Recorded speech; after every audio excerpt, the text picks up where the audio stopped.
Mhm. Mwebwe mwese twahoranye muri ya minsi ya mbere aho twari twishimye turirimba za korasi tuzamura intera rimwe, nyamara gutera ubu ngubu njye byaranze. Aha ndacyagerageza ngo ndebe ko natsinda, ariko urugamba rwanjye ndabona rurimo rutsindwa. Nyagasani ntabara, kuko aho ngeze ndabona hagoye. Mwuka wera ngwino tubane, naho iby'uyu munsi byo sinabishobora, sinzi uko nabigenza. Ndicuza uko bwije n'uko bukeye, kuko ibyo mwampaye byari bimpagije.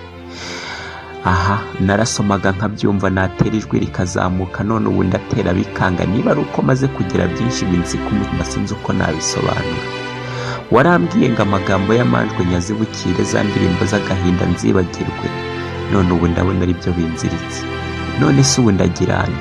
Ntabara Mwuka wera, nk'uko wagenjeje Hezekiya igihe yarwanaga intambara. Yasubiye inyuma, nyamara ariziganiza yigaruza ya ntambara arayitsinda, kuko yari yibutse ko muri abagira neza. Nanjye nimuntabare, Satani arandwanya arantsinda. Ubu ngubu ntabwo nkimubasha, kuko namaze kutagira ubwo bubasha, narabajugunye ndabibagirwa.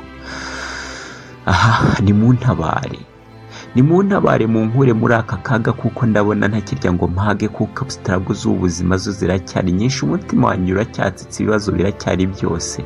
Nimuntabare. Yesu wagiriye neza i Nazareti, Yesu wagiriye neza hose, ntabwo wageze i Golgota ngo wirengagize, ntabwo wageze ku musaraba ngo utwihakane. Watugiriye neza, na n'uyu munsi yo neza niyo tukigenda. Ndacyagutakambira, ntabara. Wampaye ibyishimo mu gihe nari naragusanze, nkugiriraho umugisha mu gihe cyose nabanye nawe. Ntabwo wigeze unawankoreye ibikwiriye, none ubu ngubu aho urugamba rugeze rurakomeye. Ndatwana ariko sinsinda, kuko mbona ko nagutaye. Umutima wanjye urakunyotewe Nyagasani. Ngwino undebe nk'uko wandebaga, ngwino unyumve nk'uko wanyumvaga, ngwino ungarukire nk'uko wangenzaga, nyamara umutima wanjye urashenguka. Ntabara. Navuze amagambo atari meza, nasezeye ya nzira wanyigishije, cya gitabo cyiza wari warantoje, za zaburi zose nari nararirimbye, nyamara ubu ngubu sinzi ibyazo, narazitaye. n'ukuri ndamutse mvuze ngo ndakubeshya, navuga ko nkibyibuka, sinkibizirikana, kuko narabitaye. Nateshutse ku nzira wari warantoje, wa mwanya wari warampaye narawutaye. n'ukuri narahabye.